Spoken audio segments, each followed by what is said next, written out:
Hey everybody, it's Bust with Expedition Trial number 359. Almost gone full circle, just almost there, 1 degree away. Let's see what shows up. This is going to be our last one of Defenders of the Ancient, so hopefully we can piece together something cool. No Azir Irelia is here today. So, since it's our last one, we'll just continue on this trend of drafting the champion that we've drafted least recently. And I know it's going to be Maokai. We never actually come out here and build around Maokai. I want to do a search real quick on the site just to see if he pops up. He shows up in tons of decks, right? I think that Maokai is, arguably the best supporting champion in the game. But as far as the build around on his own, I don't think we ever really do. It's back before, back in the set review section, and so all right, we can dive in on this Maokai. Which one was? Oh, good, it was Ancient Evil and not Terrors from the Deep. So let's switch over, get him pulled up here real quick. Expedition Helper. Make our way to Maokai, and cool.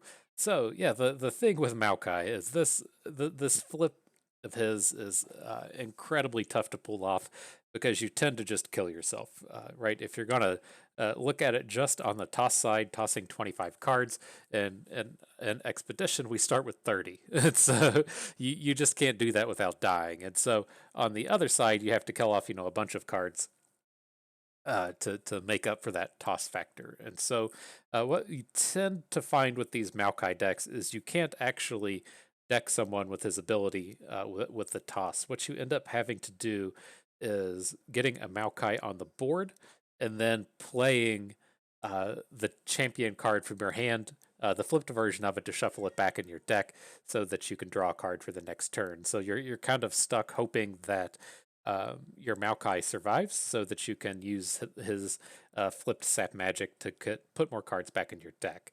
The other thing that's a problem with this strategy is until we get a win, Maokai is something we only have one copy of. And so we have to win without doing the build around strategy until we can actually do the build around strategy. And so this is quite a bit of work for very little payoff. And so in general with Maokai, we typically just look at him as a support champion, and he does that fantastically, right? If you're looking to play sea monsters, he gets you to deep faster. He generates the sapling every turn, so you can have an interactive unit, or if your opponent doesn't open attack on you, really sucks to attack into Maokai because then you get to play a unit and get a sapling, so you're going to get a free block. Like, absolutely fantastic champion. He plays great with Callista, plays great with all of the Nightfall themes, but again, just does build around on his own, not that good. And so, what we'll try to do with this Ancient Evil is kind of a Slayers type build, if you will. We usually look to build towards the Blighted Caretaker and the Neverglade Collector combo. And so the Blighted Caretaker is going to kill a unit and then get the two saplings, which will kill two more units. That will be 3 ticks up onto Maokai. And since we're killing off all of these units, we like to just have Neverglade Collectors hanging about, since they tend to stall out the game for us a little bit longer. And then, as usual, if we're ever chasing after the Blighted Caretaker combo, we place a whole lot of value on these early game plays like Cursed Keeper. So we'll be looking to pick up quite a few Cursed Keepers, Hapless Aristocrats, Fading Icons, should those bros all make an appearance. So, yeah, otherwise, probably just be some kind of control decky kind of thing here. You could basically look at Maokai as being a bad Kindred, and that's the kind of deck that we are looking to build today. And so, yeah, let's jump in. Let's see what shows up. Maybe something cool in the second pack here. Not Let's see here. I was going to say, I'm not like super interested in Sejuani. We're just not going to be able to really take advantage of the Scar Grounds. We're looking to just actually kill off all of our units as opposed to have them survive and get stronger. So I could see with getting rid of that. Over here with the Twisted Fate, this could be okay if we want to, say, pivot into Sea Monsters. I could see us doing some kind of Maokai Sea Monsters deck. That seems like a reasonable option with Twisted Fate. That's what this first of the draw deck does. It either looks to build to sea monsters or it looks to build to the leveling up your Twisted Fate. It usually tries to use like Pull Sharks and Plunders and stuff, and not what we'd be doing here, but the sea monsters do live there. And then over here with the Challenger Jarvan, not that exciting. We're not going to get too many elites if we're really building towards Maokai.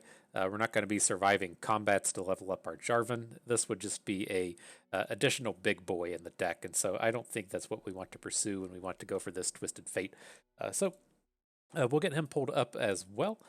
Twisted Fate and first to the draw. This is the solo Twisted Fate pool, and so yeah, there's the two things going on with it. There's either the sea monsters, so we're gonna have Beast Below, Abyssal Eye, and then of course the Jaw Hunters is the big one. So we can pursue that, and then otherwise he's trying to do this thing to where you just draw a whole bunch of cards and level himself up. And so we usually look at Twisted Fate as the means to do sea monsters without playing sea monsters. And so he can hit deep pretty quickly, right? If he's out here drawing a bunch of cards with Fortune Croaker and Pool Shark. But you know, if you're going through all of that, that you don't really want to be playing cards like the Beast Below if you can just get random sea monsters from Jaw Hunters. And so we'll see how we go about this. The toss can be a little bit awkward in this deck. I usually like to be playing Nautilus if we're chasing after the toss theme. And so we'll have to see if we're not getting too aggressive with our Maokai here today. And so the things that we'll be looking to do here, we're going to try to get a whole bunch of early game plays. Still want that kind of hapless aristocrat package with the blighted caretakers. We're going to look for a bit of toss, but mainly just card draw between things like Fortune Croaker and Pool Shark. This should be the means for us to churn through our deck quickly and then have sea monsters online. So we don't really need too much late game since that should be covered by the sea monsters. And then what we tend to see as problematic for these things, these sea monsters decks, is they don't have a lot of good removal. And so have to try to pick up some vengeances at a pretty high value, try to pick up some black spears to see if we can't help stall out the game just a little bit more. So let's take a peek. Twisted Fate, here you go. Alrighty, and so yeah, I think we're gonna continue on with this theme. The sea monsters are showing up nicely here with the Pool Shark and the Beast Below. I feel like that's a pretty easy take. I don't think we're gonna be too heavy into the drain style kills with the Neverglade Collector, but we'll see. This is only our first pack here, and so maybe we will chase that down. Okay, and then an actual big decision here. We can immediately ignore Pesky Spectre, Glimpse Beyond. These two the Pesky Spectre is just horrible. This card's trash. Glimpse Beyond, not super important in these style of decks.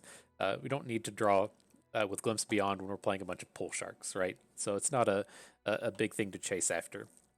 Now the problem here is I don't really want to jump into Freylord. The Avarosian Trapper is extremely good, but Freylord doesn't have any sea monsters. And so if we're kind of diluting the quality of all of our Ancient Evil packs with Freylord, it's going to weaken us overall if we're trying to chase down the sea monsters theme. Now, granted, we only have one sea monster at this point, so we technically could pivot away and not worry about it too much. But I really don't like playing cards like They Who Endure. You can see how this would be good with like Maokai and the Blighted Caretakers, since you're generating all the saplings that are just going to come out here and die.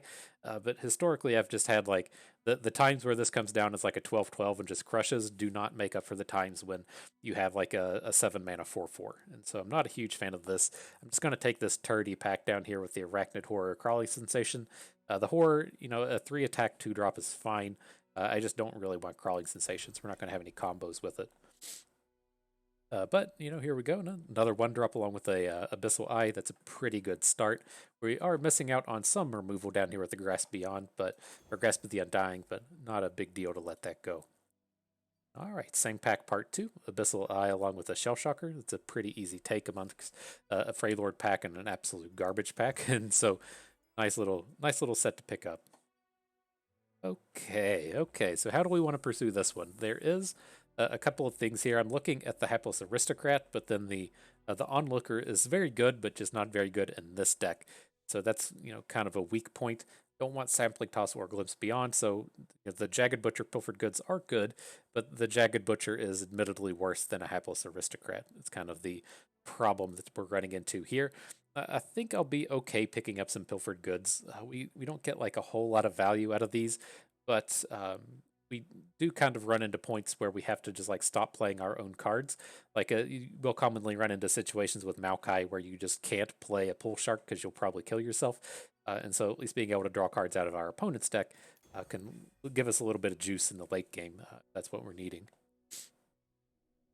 Okay, well, the early game power continues with the Pool Shark Jagged Butcher. Pretty strong stuff. I would love to pick up this Black Spear, but Wraithcaller is dead here. And then the Black Mist cards down here are garbage. And so I hope I'm not like hurting this too hard in the sense that we've been passing up on some removal, but hopefully our bros will just be big enough with the beast below here to just make up for it. And that's who we're going to be taking with this pack. I can't come out here and just be passing on sea monsters when we aren't playing Nautilus. And so I think we just have to take them while they show up. I would like to have some Lure of the Depths. These play nicely, especially when we don't have Nautilus to make our sea monsters cheaper. But picking up the actual sea monster is the important play here. Okay, and then in this pack we have another sea monster in the beast below, along with something interactive and Ye Been Warned. Just exactly what we're looking for here. We really need to be picking up some removal at this point if we're able to do so. Okay, and so again, we take a peek at this. There's no removal. I think I want to pick up the salvage. This will be our only copy, and it's not too far along for that to be a thing. It's weird, man. We got this random crawling sensations, and now we're just like synergy picking arachnophilia. This is abysmal. Like that is exactly not what we want to be doing. Like, give us some Terrors from the Deep Maokai in this Shadow Isles pack. But then our other choice is just the Hapless Aristocrat. You get some interaction with Sapling Toss, but I think I'm okay to just take the salvage here. Okay, what can we do with Atrocity? We don't have the Nautilus to go big with this, but throwing 6/6 Abyssal Eyes and 7/7 Beast Belows at our opponent's face is more than enough to make the Atrocity worthwhile. Okay, and then here we just have to take the Scrap Shot. We haven't seen any Vengeances or Crumbles. We have to have one of these big removal spells. Our big removal spell will be Scrap Shot. Okay, and then I think I'm on board with the Shipwreck Hoarder. It's just like, as time goes on, I get like less and less impressed with Make It Rain, and I tend to play Make It Rain in aggressive style decks, and that's just not something we're able to take advantage of here. So we got us another sea monster in the Shipwreck Hoarder along with Shellshocker. Seems pretty good to me. Okay, then this one too, also kind of awkward. I'm going to pick up the Frenzied Skitterer just because the crawling sensation is so bad. That's a easy way to put that one. All right, we got to go as usual. Turn something premium. This is our last trial of Defenders of the Ancient. So let's see if we don't have like something cool to go and level up here. Looks like none of these cards are going to be in our deck. Let's do this. Let's go look at the rares. Maybe we'll have a rare that makes us feel good about ourselves. It would have been cool if we had a Jawl Hunters. I'm going to do this. Watch this. I'm going to like preemptively level up this Jawl Hunters just because we're going to see more in the future. And so this is the way that we're going to go about it. I'm feeling pretty good about this decision right here. He's just going to be making all these premium sea monsters if we're able to get one in our deck. Off we go.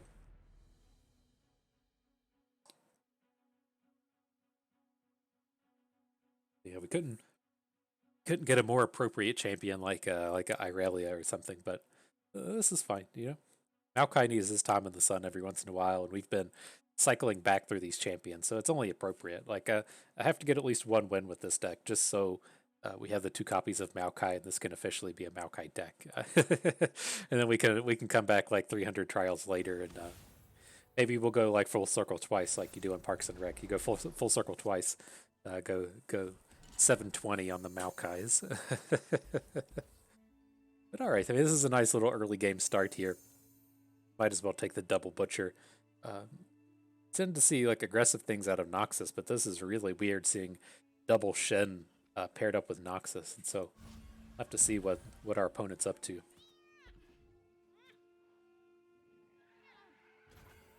I gotta say, WTF, mate? What's the deal with these 2 Shens? All right, we'll go ahead and get the open. Don't want him putting 2 3s on the board, and we'll get the plunder off the butcher. Don't need to play around to this Nightfall just yet.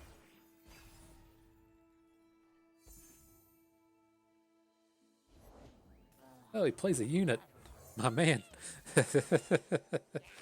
I'll trade the Shell Shocker for any spell in his hand. This would be a pretty easy way to get like a Twin Disciplines. Flurry of Fists is fine.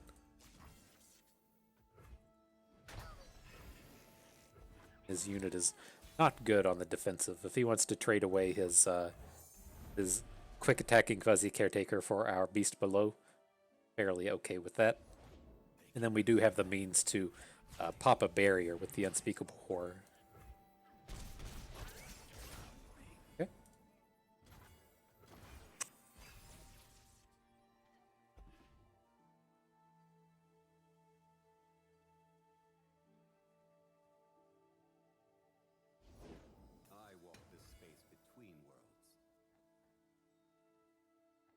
far away, 6 away from deep. Well, this should be a reasonably safe scrap shot. Expect any 1 mana plays that can protect his Shen.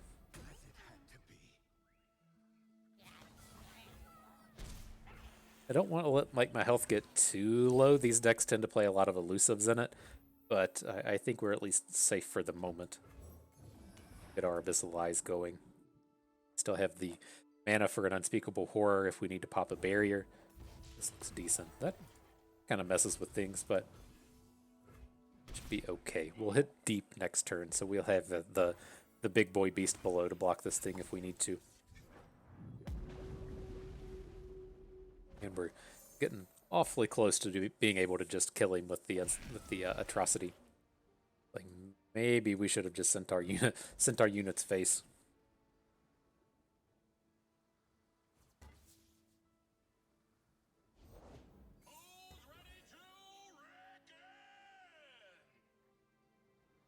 It's like, do we want to put just like the full amount of health in front of this Tusk Raider? We can still Unspeakable Horror if we want to do that. I think it's like we're just kind of on this plan. It's kind of tough to count on like these Abyssal Eyes to get a kill. This is one of the problems here. But like we're definitely blocking the Caretaker. We put the Beast below here. I think this is all fine. Let's just get the Shell Shocker down as a way to block his Battlecaster.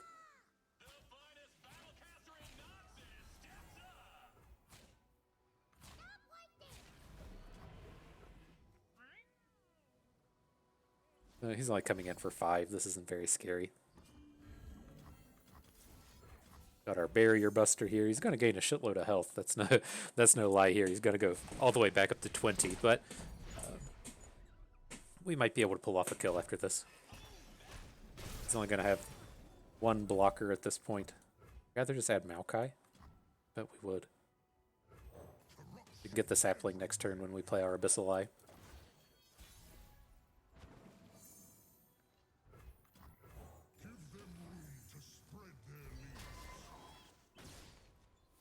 Sure, we're not going to kill ourselves. trying to click on the old deck here. Okay, we got 12 cards left. We're looking fine in that sense.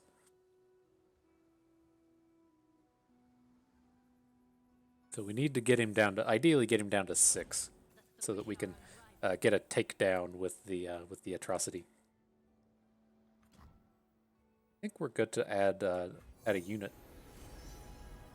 Oh, Crescent Strike. Maybe we'll just end it now. I guess I should do a little bit of this FTP plus math. We got 9, 10, 20, exactly. There's always a way out. So that'll prevent a lethal, but we should be able to get this atrocity down next turn. We probably need to kill his elusive. We can just keep blocking the Caretaker.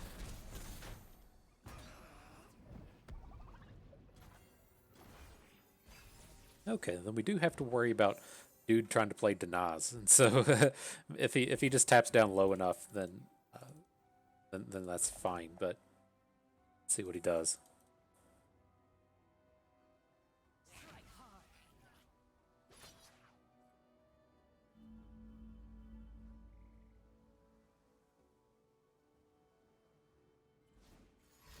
There you go. Play some cards that don't matter. So that should do it for us. And if it fails or something, then he may still get to cancel this attack, so he doesn't get to gain the health. Good deal. All right, we're taking this Maokai. Going to officially be a Maokai deck today. That's good. I'm glad he got to come down and be useful. Get that sapling out there. Okay, where are you at? You got a Scuttlegeist Black Spear? These cards are abysmal. I want this Twisted Fate with the Jaw Hunters, but alright, that's the way it's going to be. That is completely...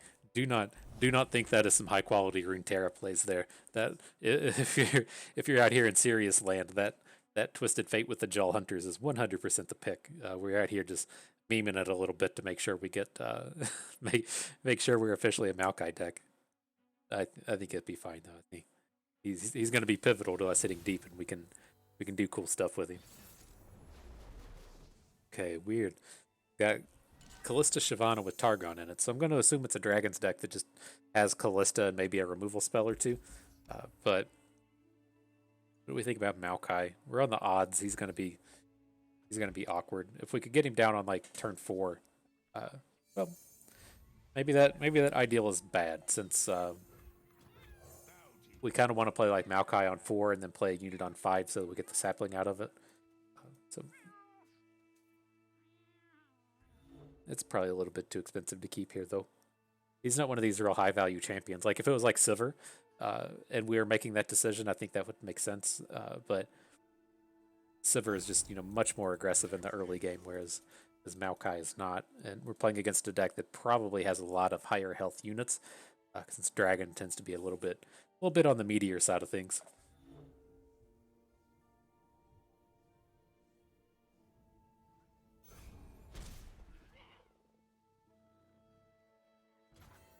All right, already got that advantage in that 2 damage, that 2 bomb right from the start.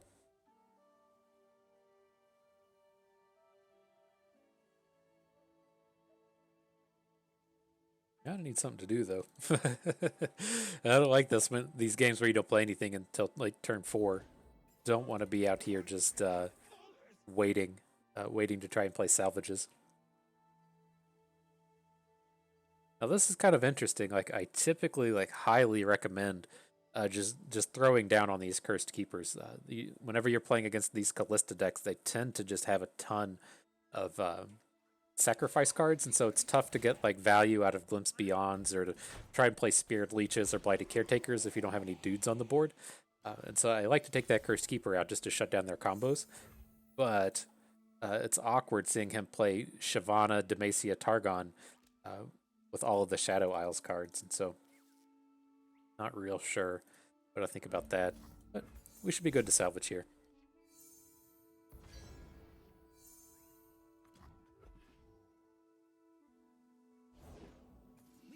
Okay. I don't think it's too much to say that we can just Black Spear her. That should be a relatively common outcome this kind of turn. But this hand is pretty awkward. I have to take a 5 bomb with this. Oh, cool. Maybe he just doesn't attack. I don't know. If he has a sharp sight here, this is pretty bad for us. But at least we can red card out a sharp sight.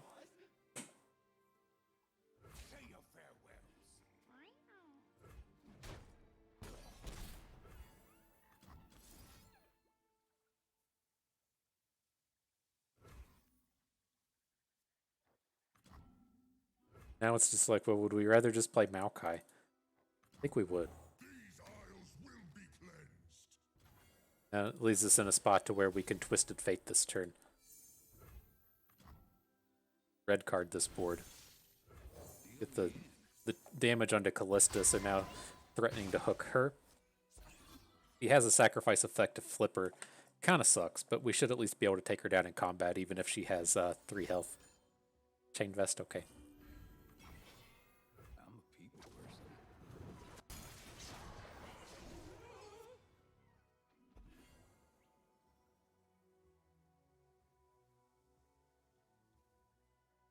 Here she's at. She's 1 away from flipping.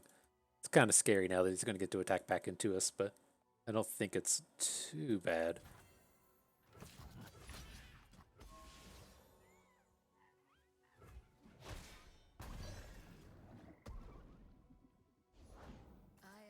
Okay.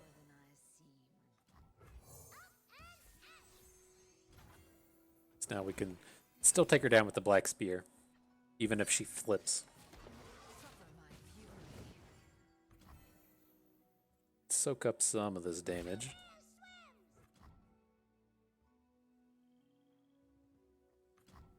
This is probably the realistic way to go about it, right? Is if we want a scrap shot, but this isn't that bad. We can fall to 11. Not too upset about that. We can try and get the scrap shot down next turn.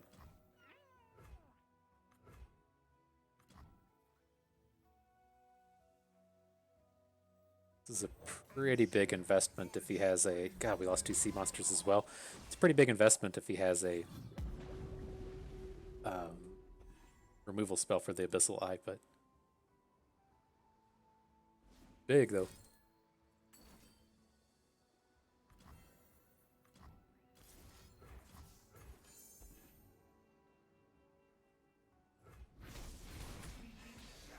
Okay, so the Callista's been dealt with. That piece of the puzzle is done. Let's see if we can't answer the Shyvana now. Got big boys. We'll try to get this big boy down next turn. I want to be able to play spells on him. I want to be able to hit Shyvana with Even Warned, and then this was a nice draw on Unspeakable Horror, so that if we want to pop a barrier. So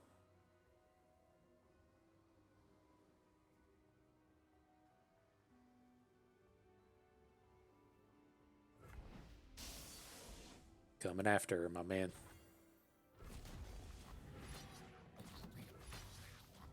We'll put the damage on the remitter. Just so you know, if he only has 1 health, we have the means to take it down with Unspeakable Horror. Oh, you gotta be kidding me. Okay.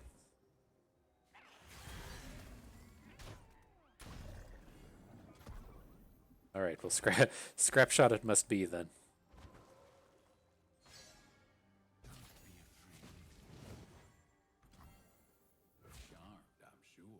I think we just have to put the unit here. We'll try and scrap shot Shyvana, but we have to be able to hit her with a barrier buster with the Unspeakable Horror.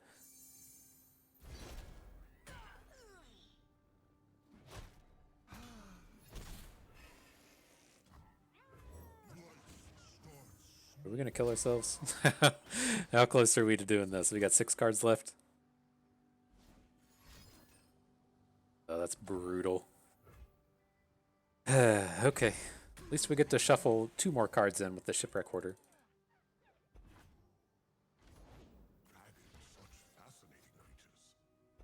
And 2 of our cards. Oh, I guess one of the remaining ones is Maokai. Okay.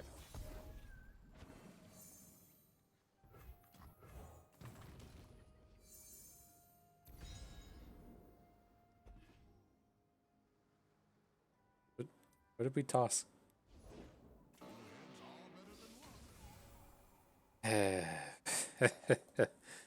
Okay. Oh, when I'm summoned, toss 2. I guess that's why we would toss here.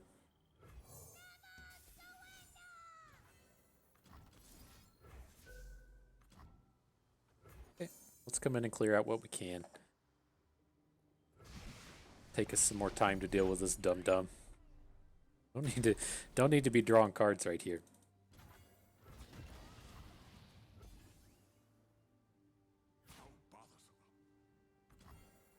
Okay. But I mean, what is it? Oh, the 3-unit thing is the one that makes a bunch of fearsomes, not the one that makes the treasure makes fearsomes. It doesn't make elusives. That guy. That was the one I was talking about.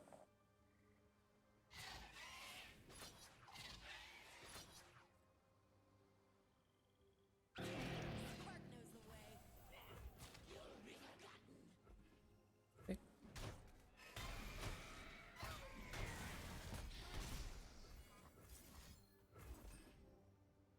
All right, we're about to have a bunch of big old bros on the board, though. That's for certain. That's right, emotes. Genvivi. Oh, snap.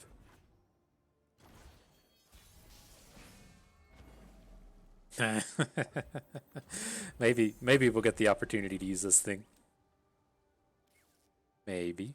Nice. Oh, good stuff. Stuff. I thought we were done for once our Maokai went down. I thought we were just going to get decked. Cool. What do we got here? Like, I don't really want to be getting rid of Even Warned. If we're getting rid of it for another removal spell, you know, it's kind of okay, but we have like very limited ways to deal big damage. It's basically Even Warned plus a sea monster and our scrap shot. So I'd be okay with Unspeakable Horrors, just not at the cost of Even Warned. I think I want to hang on to the Merchant, And Pole Shark's better than Aristocrat here. We don't have the Blighted Caretaker, so we can skip over this one. Okay.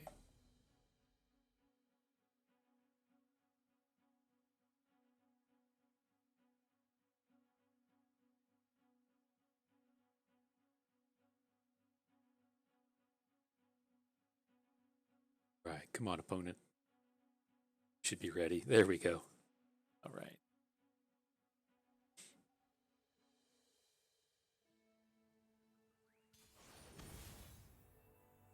Okay, weird ass set of champions.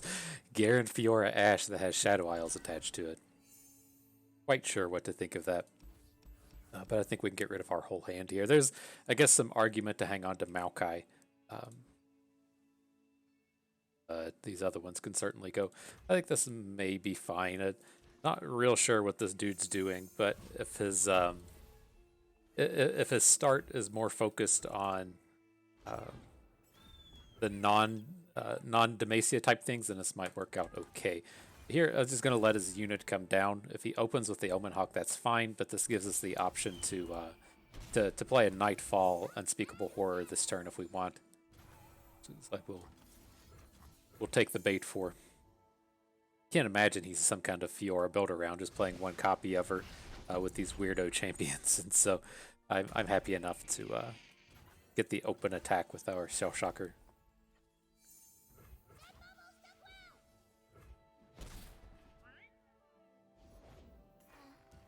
Slightly awkward, but we're only losing out on 1 mana here, so it's not that big a deal. This looks like a reasonable spot to get this Maokai going, and so I'm fine to just take 1/3 hit from this Grizzled Ranger.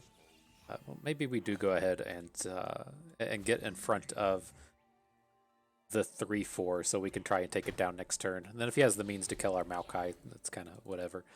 Not super worried about him going down.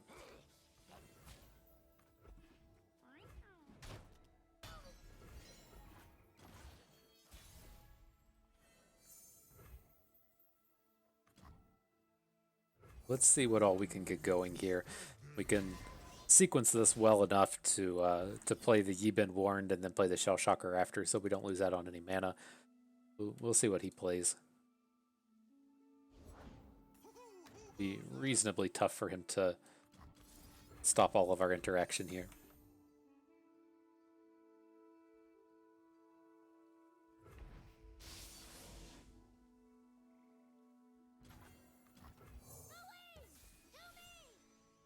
Right, he's out of stuff to do. Oh, he plays Fiora. Okay, I'm happy enough to try to hook kill this Fiora. We're definitely getting in combat this turn, so if he has a sharp sight or something to protect her or brittle steel, it's kind of whatever. It's not a big deal. Interesting. He just drops her down to get trounced. Okay. Weird. 21 cards left, down to 20 now. Trying to see where we stood as far as deep goes. I have to deal with this for a turn.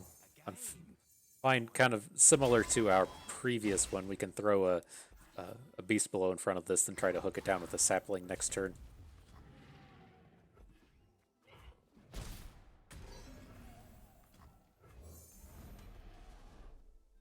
Should be hitting deep, right? If we're at 18, we'll go down to 16. We can play the Shipwreck Hoarder, and that will toss 2 because of Maokai.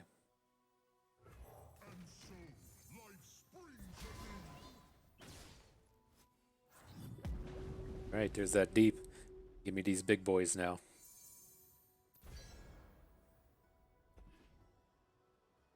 Losing out on this Abyssal Eye, but I think it's okay. It's not that big of a deal.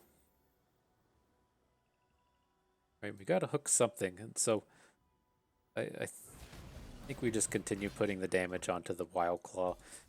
He's played this so weird. It feels like he has combat tricks, but he just doesn't want to use them.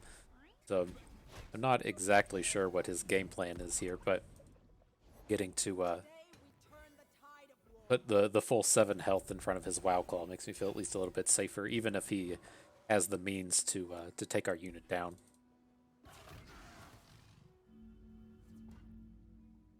Ready to block this time. Oh, we lost our atrocity. That kind of sucks. His attacks now seem abysmal. If he comes in, I would assume that his play is back-to-back. But that would be if he attacks with Garen as well.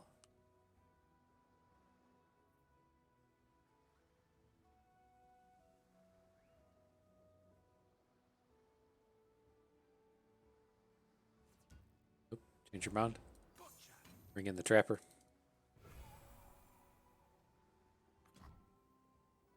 We can play the Skitterer just to weaken this stuff a bit. Not opposed to it.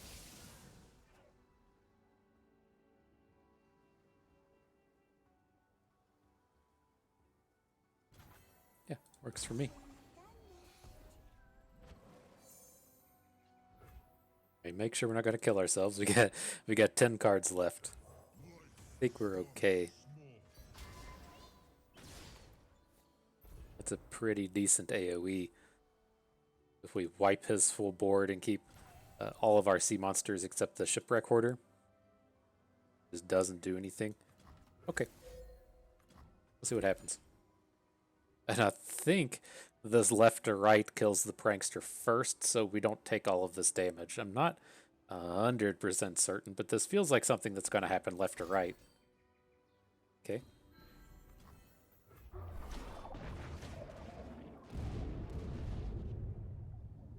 Get boomed. Oh, nice.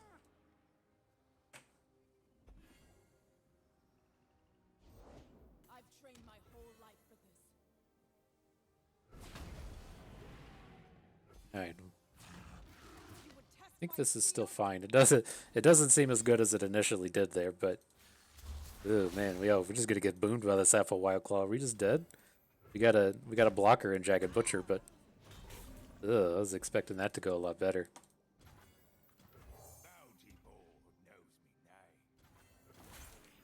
We're saving the second one, so we have a guaranteed Nightfall if we want it. Oh, Sithri. Okay. Well, let's start with this. Oh my gosh, we hit the flash freeze. Oh my gosh.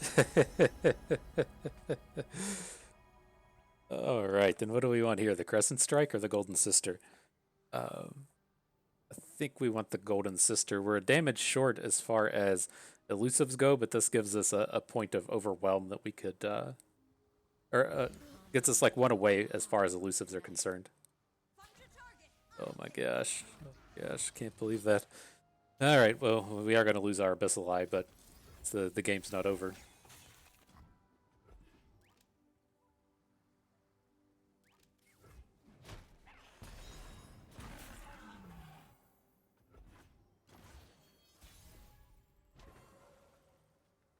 Okay. We're mana short of getting the scrap shot going, but gives us the means to take down the Cythrian now. Seems a lifetime ago.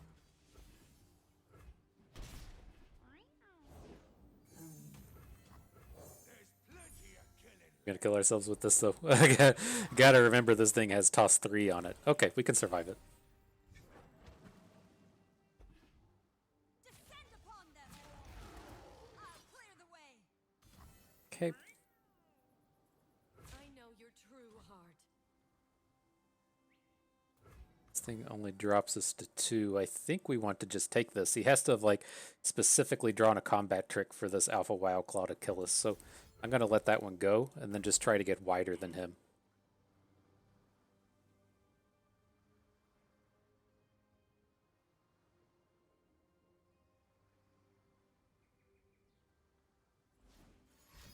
How bad's this gonna be? Oh, he specifically drew the combat trick. Okay, well, I guess we had our luck, and so he's allowed his too. But a little unfortunate. Thought we were gonna pull that one away.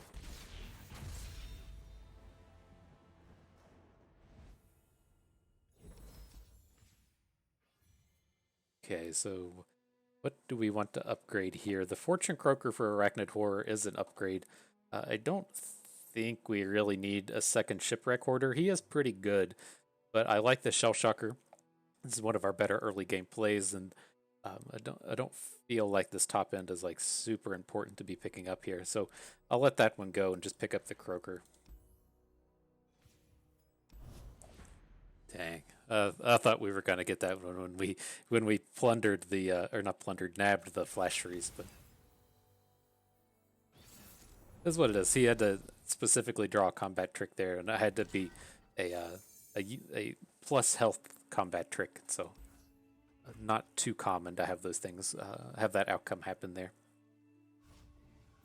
We got here Riven, Sivir, and Nasus. The Emperor commands, the land obeys. Okay. Sand and blood! Sure. Sivir and Nasus.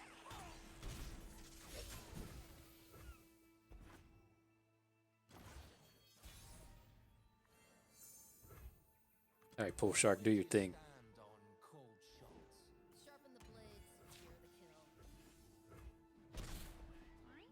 Yeah, this is fine. We got the plunder off on our Jagged Butcher, but if he wants to, spend his 2 mana hook on our 1 mana unit, that's more than fine.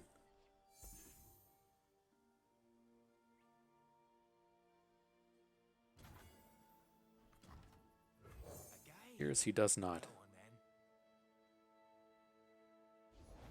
Glory for Okay. Renekton! My one drops draw cards. I don't know. Your one drops don't do quite as much.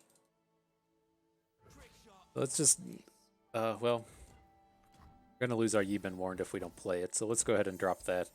I was intending on playing like Maokai this turn, but he's not super strong here. This could just be a Beast Below turn. Beast Below is probably still strong. He wants to be adding like Sivir or something here.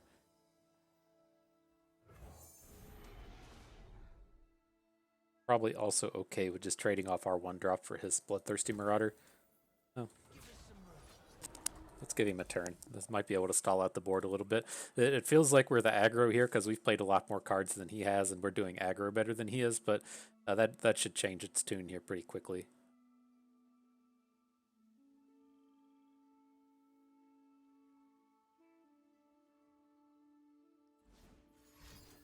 Sure. More than happy to trade our 1 mana Pole Shark that replaced itself for a 3 mana combat trick. Pretty good for us. Even if he's getting his Glory Seeker hook onto the Beast Below, that's completely fine. Not a big deal whatsoever. Everything's easier behind a mask. He's going to run out the Butcher. It's good against everything that he has here, and the rest of his board doesn't particularly matter, so let's go ahead and take that down.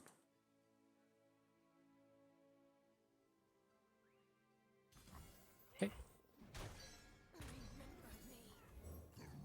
Must be cut away. He'd be dead. He can get hit by a Bloody Business or something, but Siphoning Strike's always worse than Bloody Business, but okay. I was really hoping we'd get the Sapling and then the Chronicler of Ruin onto the Pole Shark, but opponent had some other plans. The dead don't need riches. Are you quite done?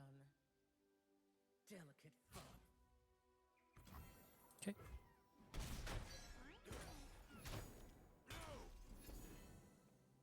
Scuttlegeist about ready to hit the board.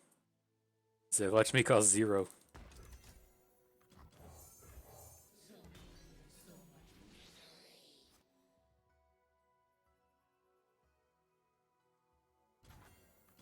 Okay. Started without me. All works for me. It's not a big deal whether or not we play the Shipwreck Order next turn. We're not going to have deep. So I was going to say we'll probably end up just playing whatever our Pole Shark hits and then fill in the rest of the way with the Scuttlegeist. Good hook this turn, though. Nothing we can do about that. Out of my way. Come here.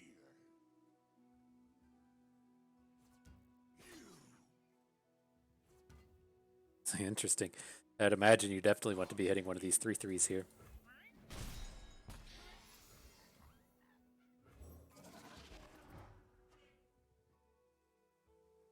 All right, so if we hit with everything, it's going to be for 3, 7, 8, 9, 10. So we're going to be a little bit short, but I think that's as much as we can hope for here. We can go deep though, which would be a lethal.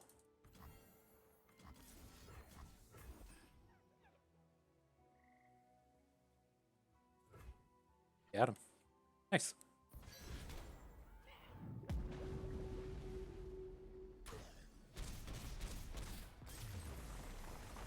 The surprise deeps always feels good.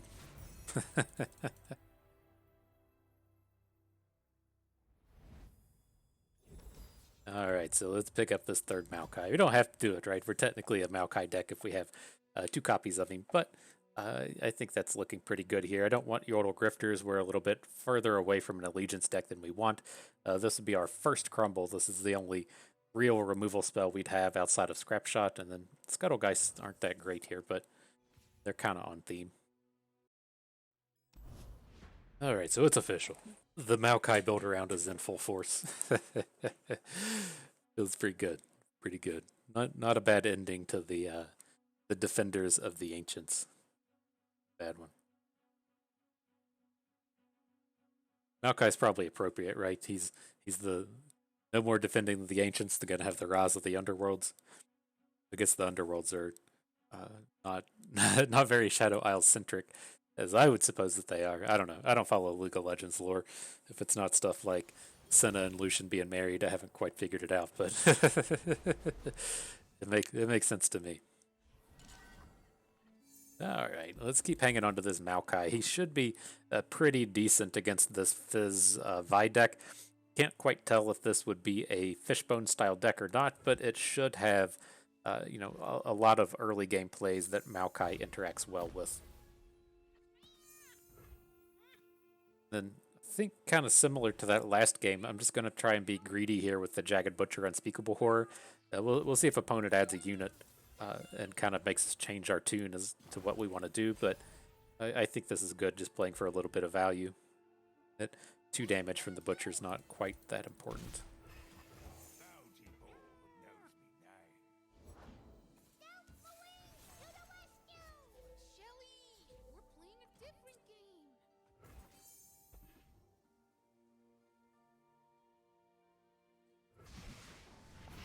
Right, give me something cool.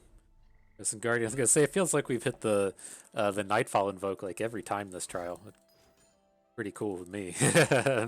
Definitely something I'm on board with.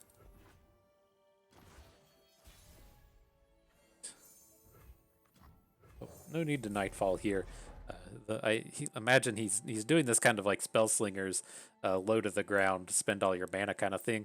We see that a lot with Twisted Fate as well, but I'd rather, we're not the aggro here. We're definitely the defensive, and so I'm completely fine if we just choose to not attack this turn. This is fine. Not super likely that they have combat tricks. There's just no combat tricks in these factions other than things like Suit Up and things like +3 attack and quick attack. And so, oh, that's nice. Trying to line up like a Make It Rain or something. Yeah, 28. Always got to be checking this deep count.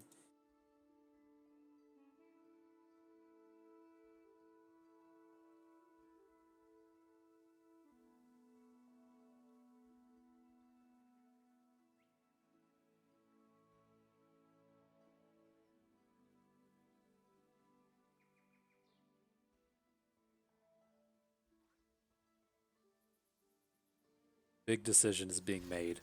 What you got for us? Counterfeit copies. Oh man, if you've been following the release of the Rise of the Underworlds cards, I see the Elnix making a reappearance. It's something that I've actually been kind of worried about that they were ever actually going to revisit. Here, I think the Abyssal Ice fine. We can maybe get a better Chronicler of Ruin to use the Black Spear or something here in the future. But no, it's like they have the new like Badger Bear Elnick that just shuffles an Elnick into your deck. There's some more copy cards. I'm interested to see what happens with the old cloning program archetype. Um, since it was abysmally awful to play against, it was just like before red card's fine. Before what was it called?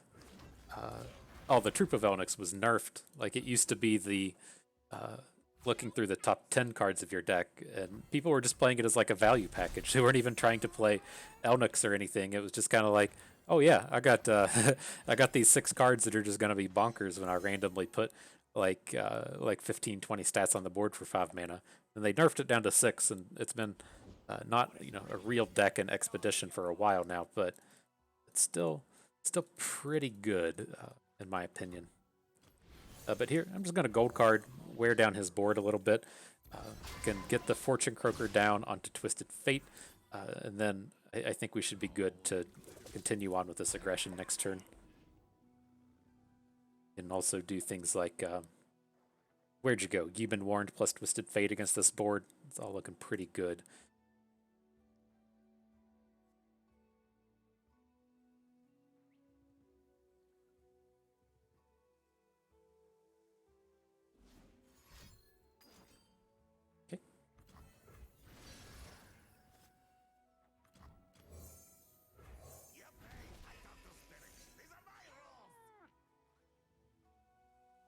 Maybe put the damage on Maokai, but Maokai seems a little bit more important than Twisted Fate here. It's like we already got the unit kill with this we are looking for, and if we just trade him away, that's completely okay. My only worry is if we're kind of looking to make this this quick attack play with Twisted Fate next turn, and then just losing him to combat. Let's just run it all out where it looks appropriate. Probably just want to prevent the damage. I think as this game progresses, we're just going to overwhelm what he's doing, even though he's getting the barkeep value. So we'll throw away the Fortune Croaker.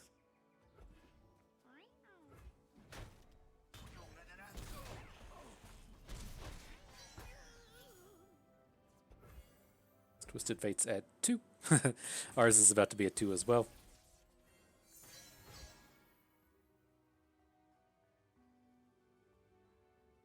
I think I want to go like this. I do want to ensure our Maokai survives. This is a bit of a pain if he turns out to have a Make It Rain or a Static Shock or something.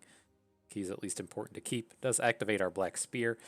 Not real intent on playing this, but depends on what he does. If we want to try and get a Black Spear this turn or a Ye Been Warned. Either way, our next play is going to be Shell Shocker, though. I definitely want to get the mana off of this thing.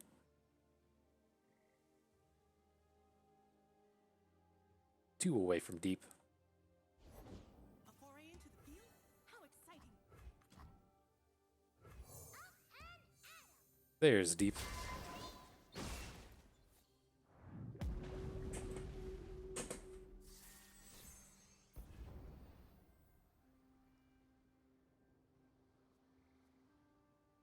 Did we summon another sapling? What did I miss with that? Oh, it's because we killed our Maokai. So the Chronicler came into play, made a sapling, and then the new Maokai made another sapling. Gotcha. Anyways, good deal. Seemed like our opponent didn't quite have the aggressive draw that they're typically looking for. That worked for us.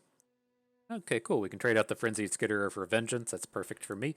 It'd be cool to trade away our Scrap Shot now that we have both Vengeance and Crumble. Not ultra important to hang on to those, but we're not getting any real value out of this Skitterer. It's not anything on theme with what we're doing. There's all those weird Arachnophilia packs that made us draft. It's like we took that one pack that had the crawling sensations in it, and it's just like, yep, you're trying to draft spiders, it's good to get that stuff out of here now that I guess once we traded away the crawling sensations and then offered up the Arachnid Horror and now the Frenzied Skitter, it was just kind of like, oh yeah, maybe you aren't actually trying to do spider things. Get that out of here.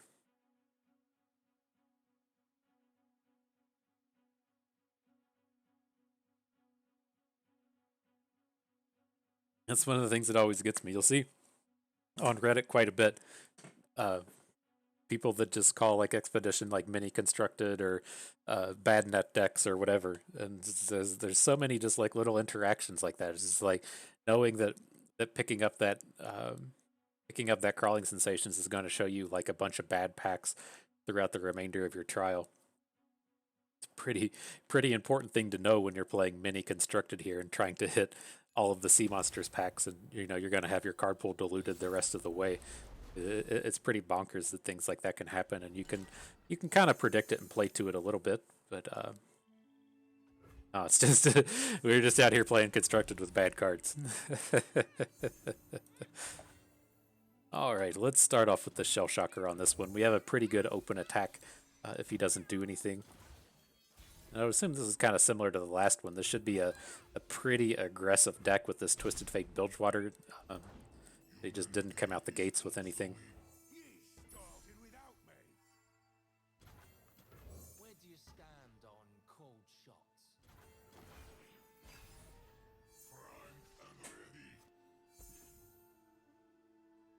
I don't think we'll be able to pull off this Black Spear, but it's not a huge deal to have these cards go away. We will get an opportunity.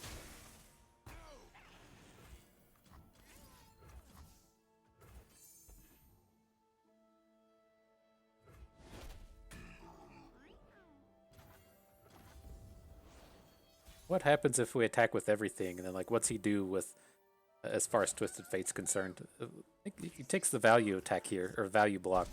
We can definitely just add the Jagged Butcher, and then we'll see if we're going to get a good red card. I don't think we're going to, but get a good Black Spear out of this nonetheless. Brothers drawing gotchas like nobody's business.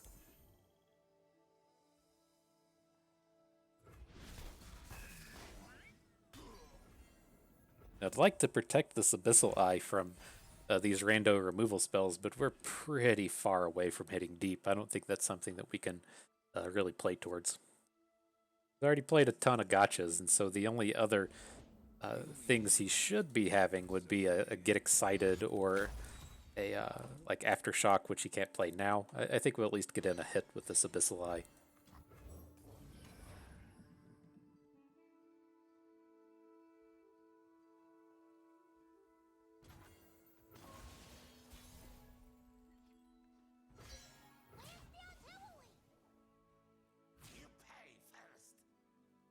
Here comes gotcha number 3. I'm feeling it. He's taking too long. Get excited, sure. Can't see the discard yet. Missed it. Discarded salvage. Okay. The sea gives me all I need. Unfortunate we didn't get any of these hits in. I don't really want to be like red carding onto this board. Twisted Fate's still pretty far away, but we have to get like something going. I'm always up for a round or two. Something for all of you.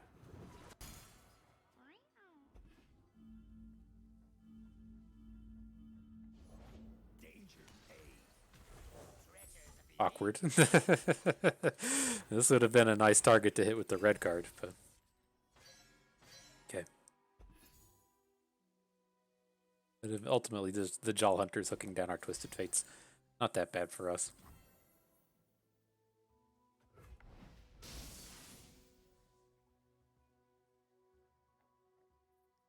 Guess we kind of just want to let these combats happen so our Scuttle guys still be cheaper. All or nothing. No stone unturned. Team cost 3. We'll start with the salvage. Picked up Maokai. Nice. I dealt with you Shadow Owls types before. They are nothing like me. Down to 19 cards, so we won't hit deep next turn unless we draw an additional 1. Oh, come on. He's got all the removal today. Alright.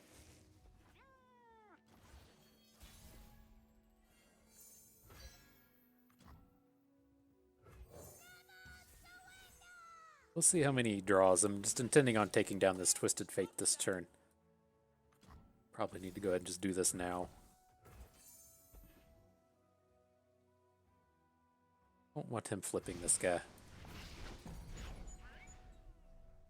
Cygnus, our sort of our pseudo our, what's it called? Atrocity, if you will.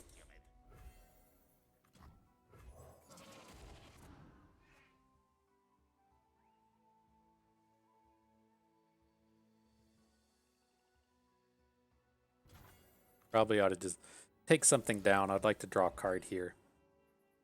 Or just send the Shell Shocker into this thing. He has another removal spell. Has the entirety of the game? Then so be it.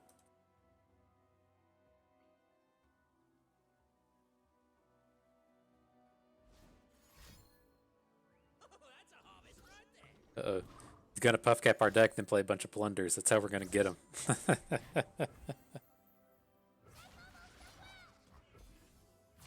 Alright, well he's tapped out here, so we know this attack is safe at least.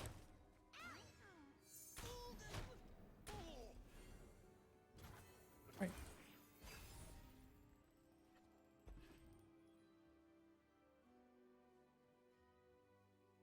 One card away from deep, so okay. Not really excited about this, but I'd like to be able to just open attack with it. Fuck. That's what happens when you do things like that. That was abysmal.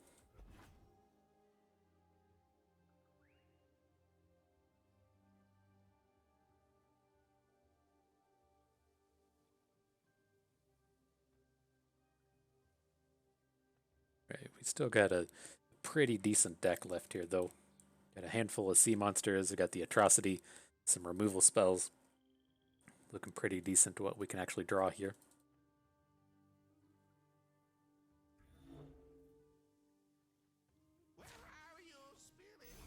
Okay. Tempted to just play the Pilfered Goods. When are we ever going to, like, hit for a plunder? I think this is fine. It does get him deep next turn, but again, I don't think we're going to be winning this game with ground combats, so I think that's fine. I think we're going to be winning with Cygnus plus a sea monster and then hitting him with an Atrocity.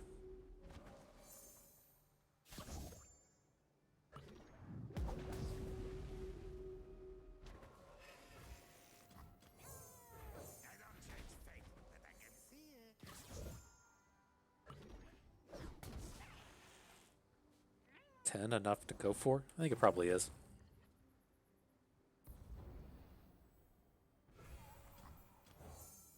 They cannot strike what they cannot see.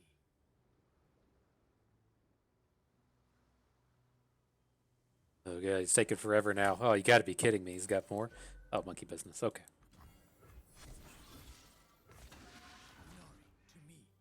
We want to... You been warned anything? 14 cards left. Probably should.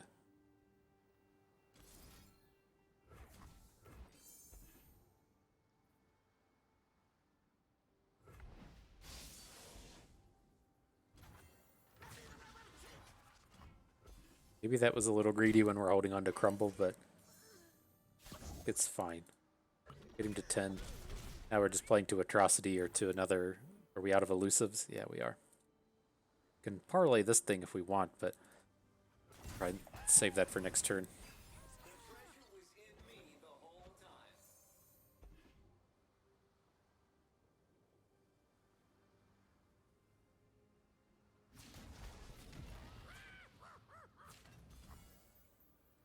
We protect our own. Why are you here? Okay.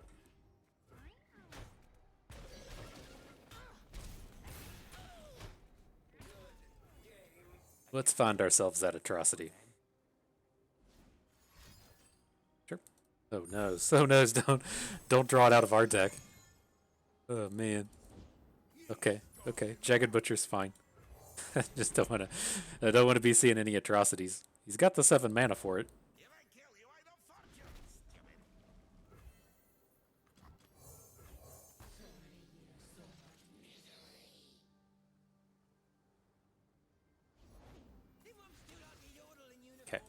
think we got out of that. I don't think he... Playing Build's rules? Some I couldn't quite track the cards that he played, but I don't think he grabbed our atrocity. Nope.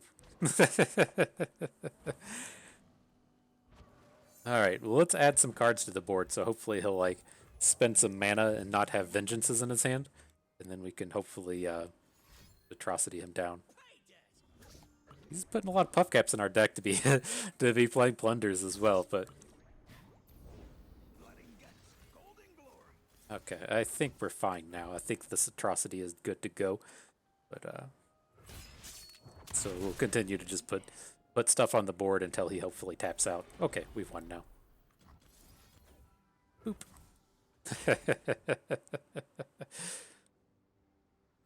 Got him. I figured we could pull that off once we saw the Nightfall elusive show up. That felt like a pretty solid strategy to play towards.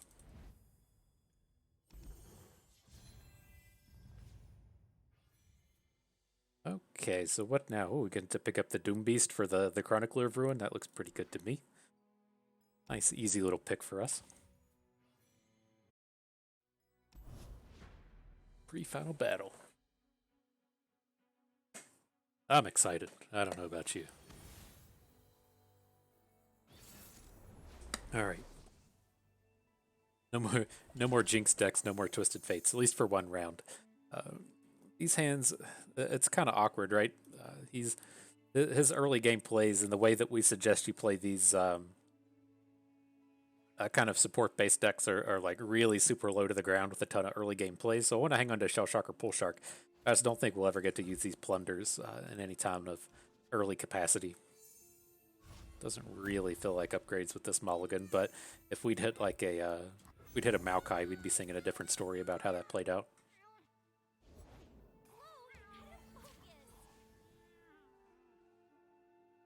Could have potentially forced him into this.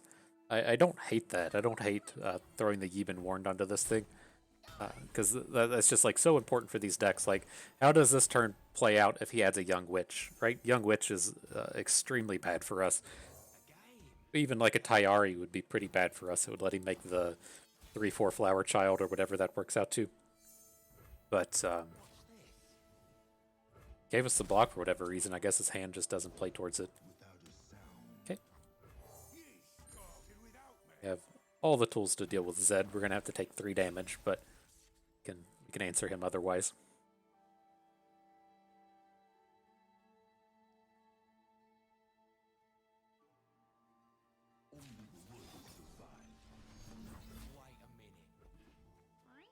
Valiant effort, Pool Shark. Then we unfortunately don't have a unit at this point to try and get a hook next turn, so hopefully something useful makes an appearance. And I'm going to try and take down this Taric. This might be a little greedy, but if we do draw a unit, we can try and take Zed down with the Sapling.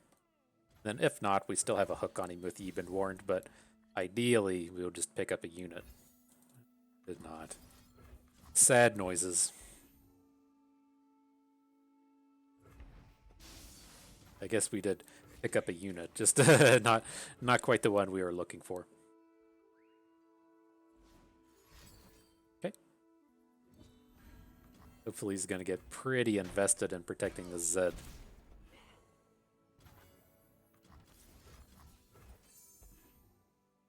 Barrier out of this. There's a few cards that can get out of the Black Spear, but ugh. Alright.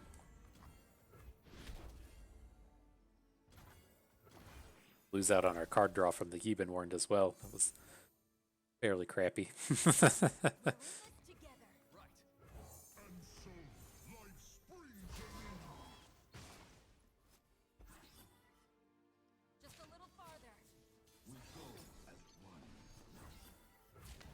Okay, we'll take the 5. His Zed will flip. Oh, he keeps those stats permanently though, right? A supported ally 2/2. Oh, there's nothing we can do about it anyways. Blocking with Maokai doesn't do anything.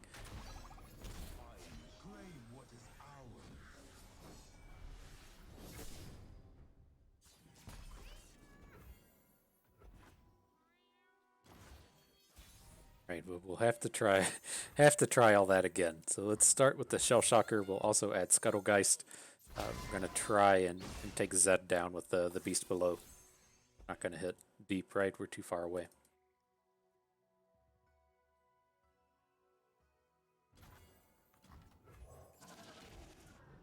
Looks like he's got the tools to protect him again, but we got a stronger board than we did the previous turn.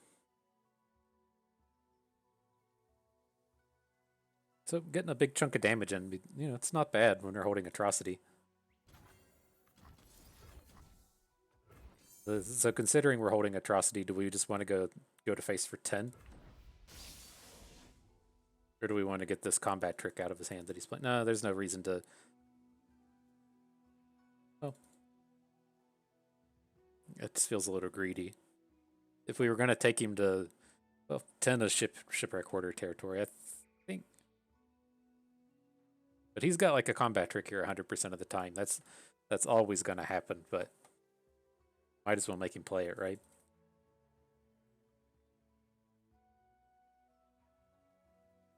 I tire of waiting.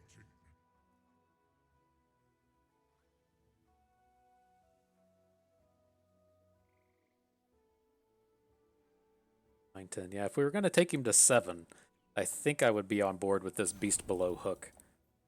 But just if he has a actually, I want to do it like this. Let's hook his Zed on the left. So if his play is to bury or lifesteal Zed, then he only gains 2 health. And then we'll put all the other attackers down here on the right. That seems really good for us. Let's go. Okay. Sure.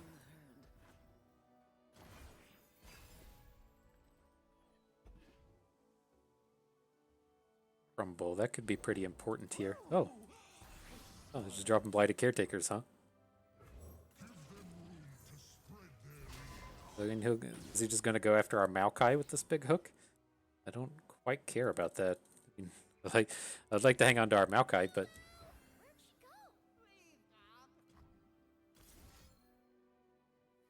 oh yeah, we want to kill off the sapling most definitely.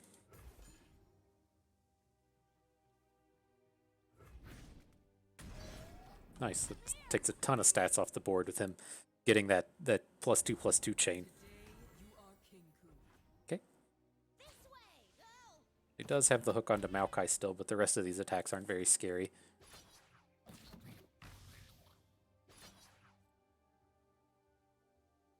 You hooking the Scuttlegeist, you must have another combat trick.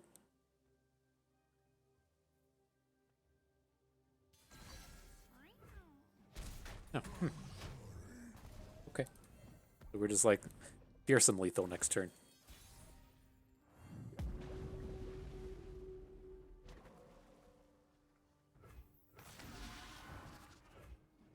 Got him. Okay. Good stuff. Let's get ready for this final battle. Highly appropriate taking our final trial of Defenders of the Ancients to the final battle. No one-win trial with Maokai today. Alright, I'm pretty cool to skip all of these. I don't want more scrap shots. The Pool Shark's way better than Chronicler, and then the Smooth Soloist is just not necessary here. With these, I think 3 Beast Belows is good. If memory serves, we have 3. Not opposed to trading it away, or trading for more, but not for Fortune Croaker. He's kind of our draw package again. I don't think we want to make any of these trades. Okay, so we don't need the Elusive or the Fearsome with the Stalker. Don't really want Doom Beast in this deck, and we're not allegianced enough for a Yordle Grifter, so we'll skip that. Never trading Atrocity, and again, don't want Yordle Grifter. I could see an argument for trading Coral Creatures for Pilfered Goods. I think I actually am on board with this. Just gives us an early game play, can hit some plunders. Just the Pilfered Goods, we're not really set up to be hitting those plunders unless it's the first turn, and then in the late game when you can hit the plunders, you typically just don't care because you're going in with Abyssal Eyes. And this one's actually pretty close. If we want to pick up a 3rd Black Spear, I think we probably do. Feels like an upgrade. And our last one. Don't think I want to make any of these. Again, we aren't a Blighted Caretaker deck. The Wave Rider's not really necessary. If that was an Abyssal Eye, I would probably consider it, but not for just the Wave Rider. And then we're going to hang on to our third Black Spear. Keep that removal going. Okay. Right, final battle time. Cool, we got back-to-back final battle wins. Spoiler alert, with our previous trial with Hecarim and the Shark Chariot deck, took that one to 7, I think. Right? Did we lose the final battle in the Hecarim one? I don't know. It's been too long. I don't remember. I thought we 7-1 that one though. We had some weird draws along the way with the Shark Chariot deck, but I think we got there in the end.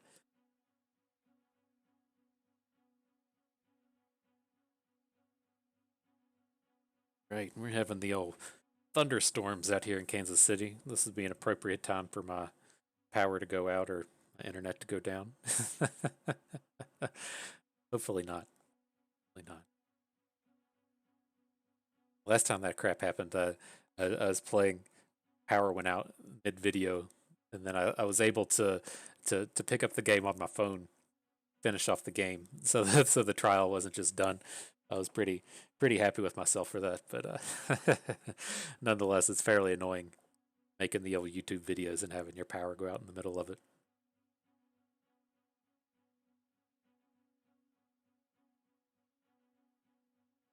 All right, opponent, come on.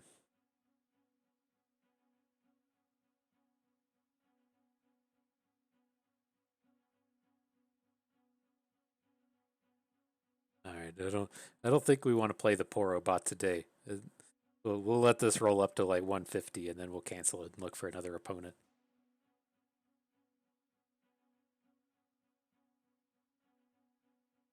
Nobody's playing Expedition today. Everybody's out there just looking at the new cards, just waiting on them, brewing up all their cool Rexod decks and their Pike decks. Spoiler alert, I'll go ahead and put it out here. I'm fairly convinced that Rexod is going to be one of the worst champions in the game. So it depends. I've been piecing together and working on the set review, and kind of my thoughts on it are a lot of this depends on if they do to the lurker deck what they did to token attacks Azir. Now we aren't like completely clear on if the intent was there on token attacks Azir, where they just put 2 commons in the deck. Like, that was it. It was just 2 commons. And so every time you open up a token attacks pack, there's just like a humongous chance that you were getting both Doomkeeper and Sandcrafter. And if that is the case, here, Vengeance Crumble are too slow against a LeBlanc deck. If that's the case, then all bets are off. Maybe lurkers will be extremely strong. I still think they'll still be in a pretty strong first 2 weeks of the meta style deck, and that those cards show up more frequently. You should be able to get a humongous pile of lurkers. But long term, I don't think they're going to be too good, at least at this stage. It depends on how much Riot prints of them in the future. But back to the actual game at hand here. I want to be playing Fortune Croaker, and so I didn't start with the Shell Shocker, just to ensure that we had the health for our Jagged Butcher. Otherwise, this looks good. I'm tempted to just start throwing down units against the Sivir LeBlanc deck. He has to be. The cards we would need to be worried about would be coming out of like the predict pools, out of the Talia card pools. And so it's not to say that there's no chance that he has a 3/3 here, but chances are pretty low that he's able to add a unit to the board that stops this combat from being good.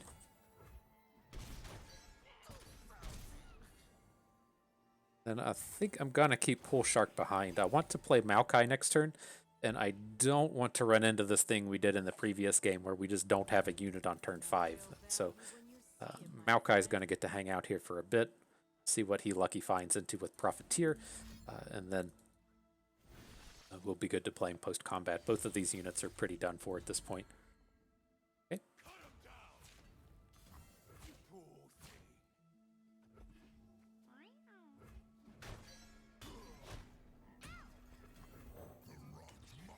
Welcome to the party, Maokai.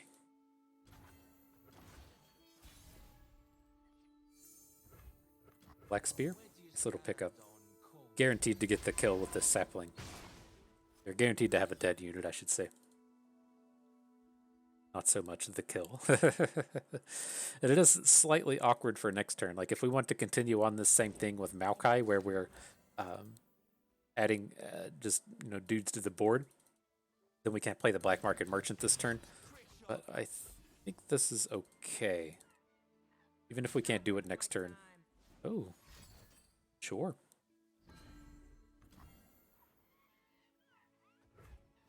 So maybe we will have our have our unit for next turn.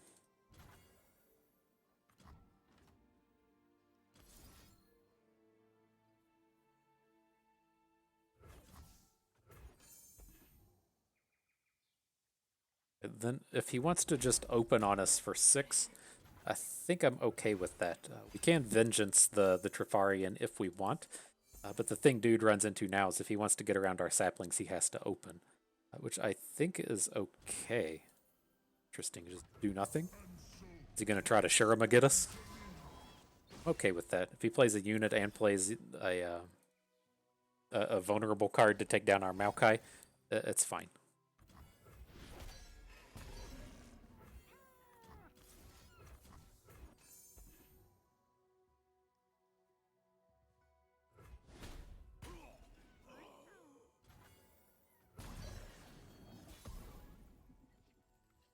This'll lie. That works for me.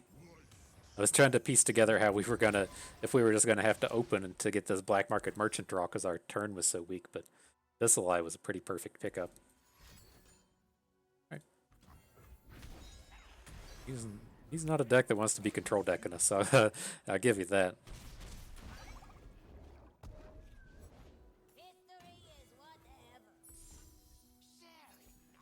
Okay. Maybe. Yeah, maybe we'll have a sea monster on board to draw a card with. How far away are we? We're about to be right there.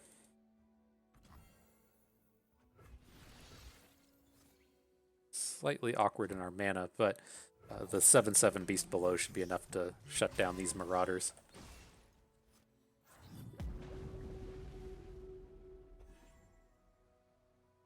Look what I found. Think I see something.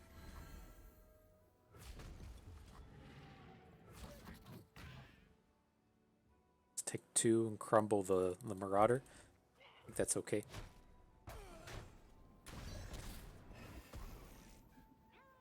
Add this now, or do we? We should probably guarantee that we get the sapling. So let's actually do it like this. That's so low value though. Okay. It's like I want to guarantee that we have the unit, so we get to pick up the.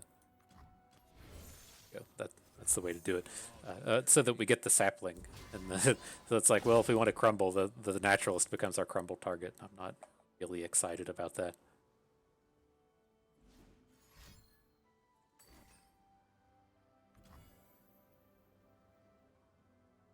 What does that do? 5?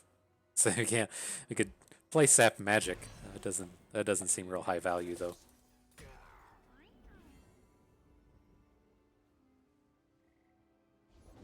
The butcher craves blood.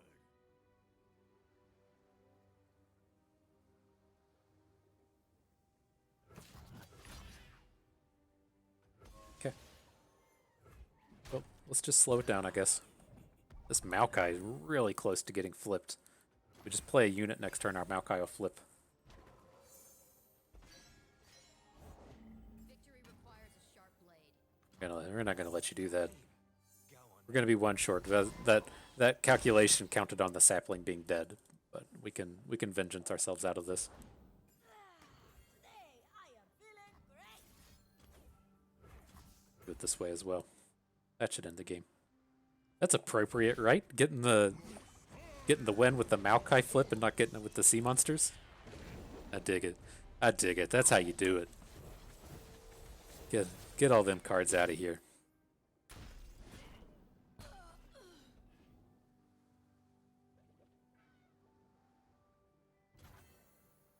Nice.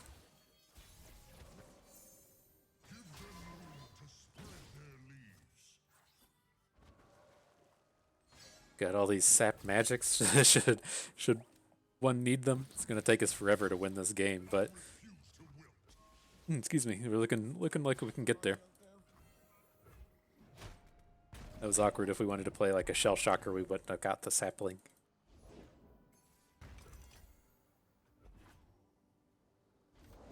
If it was important, they should have built it Okay, better. that is a lot of desert naturalists.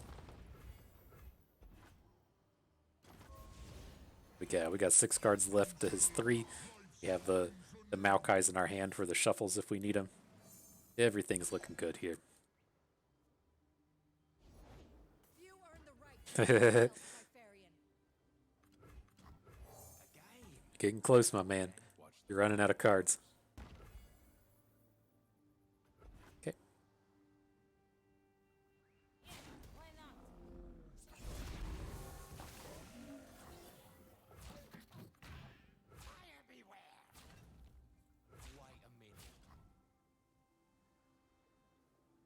Okay. Doesn't seem quite worth a playing a vengeance on any of this stuff. Can't imagine whatever his last card is has to be a real good one, but I think we can just pass and win the game.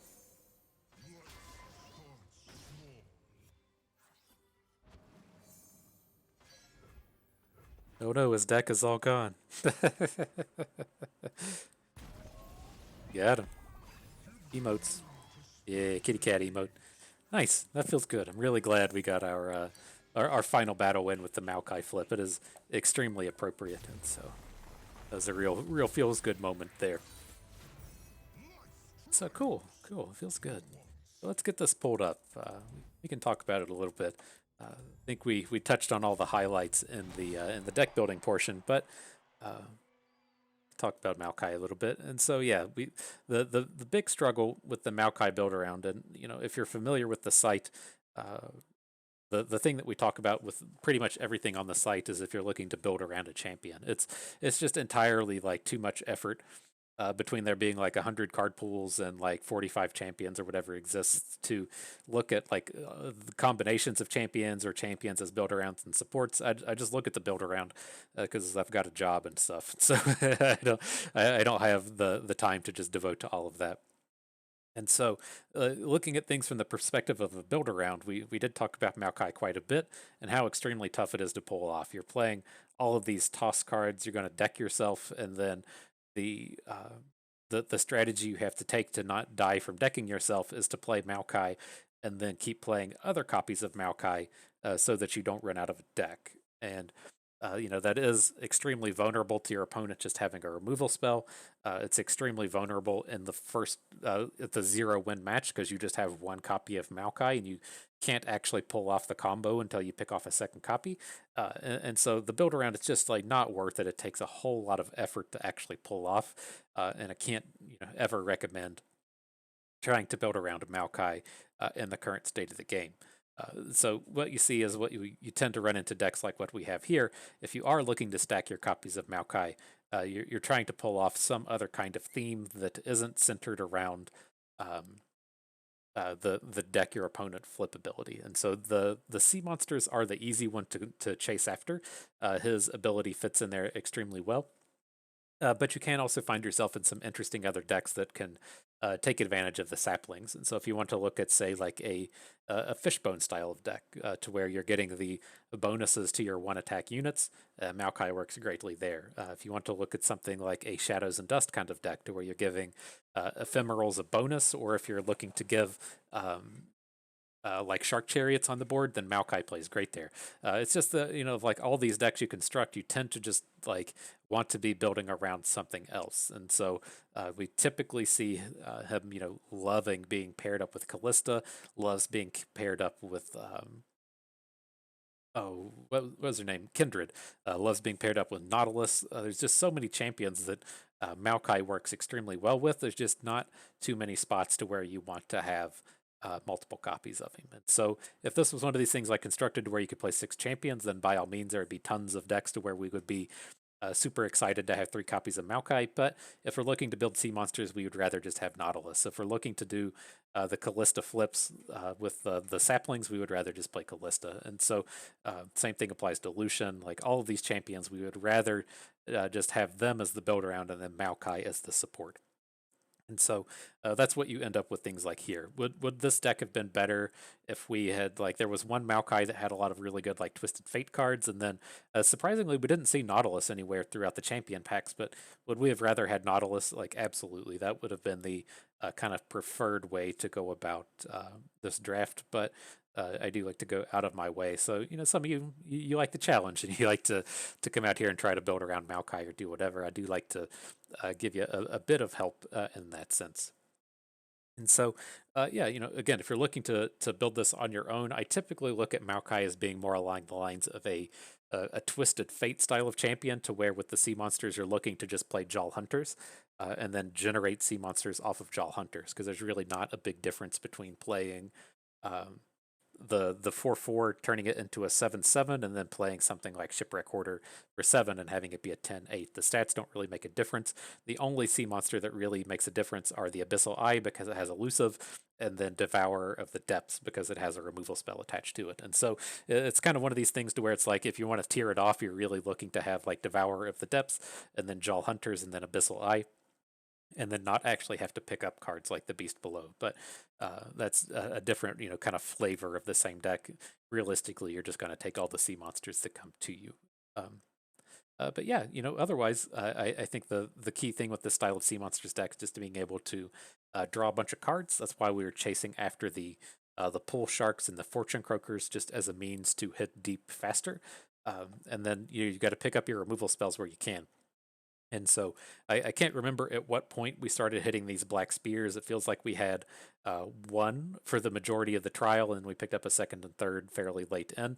But I know we had a scrap shot just like super late into the trial as our only removal spell. It didn't seem like, yeah, down here it pick 19 was our first Vengeance, and then our first Crumble was with Maokai. And so it wasn't until after our third and fourth win that we actually got these real removal spells that we were looking for. So you do have to put a premium on picking up your first Vengeance or your first Crumble. And so you'll tier those up pretty high, then drop them back down once you actually pick up a copy. And then, as usual with these style of decks, we do love to play one copy of Atrocity. I do like to go out of my way to find the first one, and then after that, I don't really want more copies. And so it typically works a lot better with Nautilus being able to dome someone for 13. But as you can see in these games, we had a game where we could have done it with a Scuttlegeist to win. We had the game to where we elusive the Scuttlegeist and then planned on drawing to Atrocity. Just so easy to close out these games that you have no business winning. You tend to always want one copy of these. But yeah, that is going to do it for us today. I don't think we have any rewards to click on, so your reward is going to be to go over to Twitter or whatever your preferred LOR Guardian or your LOR news source is. LOR Guardian, I don't know when they'll be updated with the new cards, but go check out those new ones. I'll get that set review out here as quickly as we can. Thank you for enjoying all of our Defenders of the Ancients trials, and we'll be getting up and running with these Rise of the Underworld trials as soon as we can. So that is going to do it for us today. I hope you learned how to get deep a little bit better. You maybe learned a thing or two along the way and had a good time watching. This is Bust, and we thank you for being here.